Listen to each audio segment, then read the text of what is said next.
ये बहुत देता था। नमस्कार साथियों, आपने हमारे वरिष्ठ साथी आदरणीय कर्नल साहब से अभी यशस्वी मुख्यमंत्री जी के नेतृत्व में आज उनकी कैबिनेट में जो निर्णय लिए उसकी जानकारी हुई। हम जितना विकास करेंगे 2047 तक विकसित और समृद्ध राजस्थान बनेगा,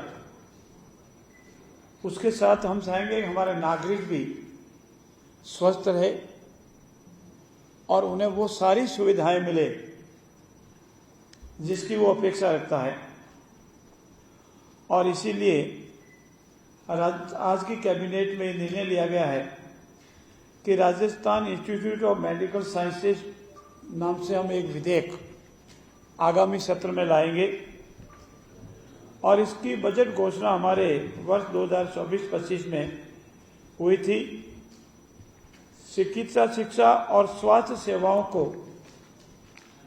और कैसे सुदृढ़ और बेहतर किया जावे, आम आदमी तक की पहुंच तक किया जावे, इसके लिए हमारे यशस्वी मुख्यमंत्री बहुत ही चिंतित हैं और उन्होंने Rajasthan institute of health sciences जो हमारा RUSS है का विस्तार करते हुए Rajasthan institute of medical sciences RIMS नई दिल्ली की तर्ज पर जयपुर में ऐसा ही इंस्टीट्यूट विकसित करेंगे जो एम्स की तर्ज पर होगा। एक तरह से एम्स की सारी सुविधाएं होगी और इसमें PG स्तर का एकमात्र हमारा ये इंस्टीट्यूट होगा। साथ ही साथ सवाई मानसिंह चिकित्सालय में जो कैंसर संस्थान चल रहा है वो भी इसके अंडर में आएगा। इतना ही नहीं, इस इंस्टीट्यूट में सुपर स्पेशलिटी की स्वास्थ्य सेवाएं आम नागरिक को मिलेगी और हमारा शासन का प्रमुख मुख्य सचिव जो है वो इस RIMS के अध्यक्ष होंगे और इसी की तर्ज पर एक खोज समिति बनेगी जो फैकल्टी का आने का नियुक्ति करेगी। बेस्ट से बेस्ट फैकल्टी हो, स्टाफ हो। राजस्थान स्वास्थ्य विज्ञान विश्वविद्यालय कर्मचारी के रूप में इसका संचालन होगा। इस संस्थान की स्थापना से राजस्थान में मेडिकल साइंसेज में एक क्रांति आएगी। एम्स हमारा जोधपुर में है और राजस्थान में कहीं नहीं है, और दूसरा एम्स की तर्ज पर ही जयपुर में ये विकसित होगा। इसके साथ ही साथ आज कैबिनेट में एक सबसे और महत्वपूर्ण निर्णय लिया गया है। हमारे जो नगरीय क्षेत्र है, नगरीय क्षेत्रों में विभिन्न उद्देश्यों के लिए भूमि आवंटन की जाती है। भूमि आवंटन की एक स्पष्ट नीति को लेकर के आज हम कैबिनेट में निर्णय लिया है।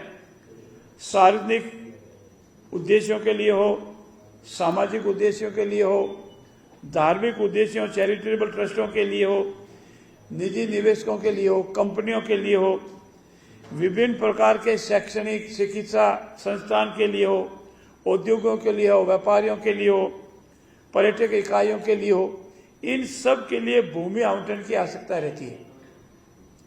भूमि आवंटन में पारदर्शिता हो, निष्पक्षता हो, एक स्थान पर काम हो जावे। इसीलिए ये नगरीय क्षेत्रों में भूमि आवंटन की नीति 2025 आज हमने लाई है और इसमें निवेश करने वाले को अनावश्यक विलंब और खर्चा नहीं लगे और प्रक्रिया हो, सरलता हो, पारदर्शी हो, एक रूप हो और अथॉरिटी किसी भी रूप में दुरुपयोग नहीं करे, इसी का मुख्य उद्देश्य है। इस नीति के तहत विशेष रूप से सामाजिक, सार्वजनिक, धार्मिक, चैरिटेबल संस्थाओं के साथ साथ निजी निवेशकों, कंपनियों, ट्रस्टों, समाचार पत्रों, आपके लिए भी मान्यता प्राप्त राजनीतिक दलों तथा सरकारी विभागों को भूमि आवंटन के प्रावधान किए गए, पहले की नीतियों में नहीं थे। विभिन्न सामाजिक उपयोगी भूमि आवंटन आरक्षित दर की LDC जिसको बोलते हैं DLC रेट से 40% दर पर किया जाएगा। रिको एंड आवासन मंडल भी इस आवंटन भूमि के संबंध में अपने निर्देश जारी करेंगे। राजकीय विभागों भी निःशुल्क भूमि मिलेगी।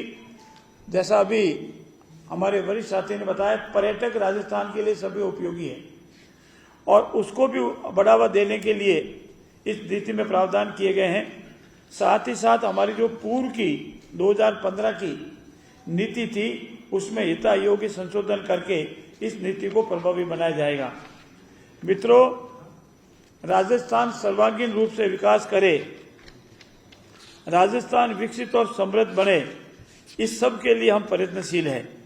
परंतु उसके लिए जरूरी है कि राजस्थान का जो हमारा जीडीपी बढ़े, हमारा कर्मचारी भी साथ ही साथ खुश हो, सहयोग करे और हम लोग अगर काम करेंगे तो प्रकृति भी साथ देती है। और राजस्थान इस लिहाज से इस वर्ष और पूर्व वर्ष की गत वर्ष की बात ही बेनिफिटेड है, बरसात हुई है। राजस्थान विधानसभा में सुरक्षा सवर्ग, जो हमारे सुरक्षा में जो कर्मचारी अधिकारी लगते हैं, उनके पदोन्नति से संबंधित कुछ विसंगति थी, इसको ठीक किया गया है। मार्शल के पद पर जो आप कभी देखते हैं मार्शल महोदय, उनको 5 वर्ष सेवा पूर्ण किए जाने के उपरांत वो मार्शल का पदोन्नति मिलती थी। अब 5 वर्ष की सेवा पूर्ण करने के लिए द्वितीय पदोन्नति अतिरिक्त मार्शल का पदोन्नति मिल पाएगी। ये एक संशोधन किया गया है। हमारे राजस्थान विश्वविद्यालय के सेक्रेटरीट में सुरक्षा सवर्ग में अतिरिक्त मार्शल के पद के साथ ही साथ 2 वर्ष का अनुभव या 10 वर्ष तक कुल सर्विस को आधार पर भी राजस्थान विधानसभा सेवा भर्ती में मंजूरी दी गई है, ताकि उनको प्रमोशन मिल जावे। और साथ ही साथ इस गत वित्तीय वर्ष में 2 वर्ष का अनुभव जिन्हों दी गई है, पहले नियम नहीं था, उसमें शिथिलता प्रदान की गई है, ताकि हमारे विधानसभा का जो सेक्रेटरीट है वो भी इसी अनुरूप चल सके। मित्रों, हाँ, साथ साथ एक महत्वपूर्ण आज की कैबिनेट में आगामी विधानसभा के सत्र में जो 1 सितंबर 2025 से प्रारंभ हो रहा है, उसमें रखे जाने वाले विधेयकों के संबंध में भी चर्चा हुई है। 3 विधेयक जो हमारे प्रवर समिति के सामने विचाराधीन, वो तीनों आएंगे, दूसरे विधेयक और भी आएंगे। साथ ही साथ आज में यह भी निर्णय हुआ है हमारे कि आगामी 25 और 26 अगस्त को हमारे जितने भी सांसद है, सांसद प्रत्याशी है, हमारे विधायक है, विधायक प्रत्याशी है और हमारे जिला अध्यक्ष, उनके साथ समन्वय बैठक चलेगी। 3 दिन 2 दिन चलेगी, एक दिन 3 संभाग और एक दिन 4 संभाग, और इस तरह 7 संभागों की बैठक होगी। मित्रों, आजकल सुर्खियों में है, हम आपसे विनम्रता से निवेदन करते हैं, हमारा ये संकल्प है राज्य में 1 स्टेट 1 इलेक्शन। इसमें हम निरंतर